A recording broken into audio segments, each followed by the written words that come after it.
Normally আমি উইকেন্ডেই বেশিরভাগ সময় রান্না করে রাখি। এবার করা হয়নি। সো আমাকে সপ্তাহের শুরুতেই রান্নাবান্নার চিন্তা করতে হলো।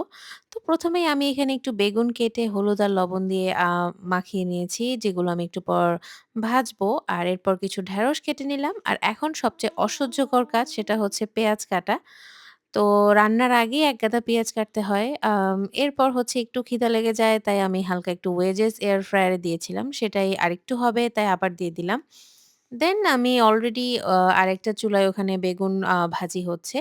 আর এখানে আমি ঢেঁড়সটা ভাজি করে নিচ্ছি। ঢেঁড়স হয়ে গেলে এরপর আমি ওটা বেড়ে দেন চিকেন রান্না করব। চিকেন আমি আগে থেকেই সুন্দর মতো ধুয়ে একদম পানি ফেলে রেডি করে রেখেছি। সো চিকেন আমি যখন রান্না করি নরমালি আমি একটু ভুনা রান্না করাই প্রেফার করি। কারণ ঝোল বা আলু দিয়ে জানি না মুরগিটা ১ম দিন খেতে ভালো লাগলেও এরপর আর তেমন একটা ভালো লাগে না।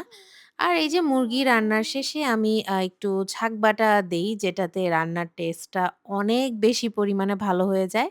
আর এই তো আমার সব রান্না-বান্না শেষ। আমি সবকিছু গুছিয়ে নিয়েছি। আর সালাদ আমার চাইই চাই। আর আমি একটু টমেটোর টকও রান্না করেছিলাম, যেটা খেতে অনেক মজা ছিল। আর এই যে আমার মুরগিটা দেখতে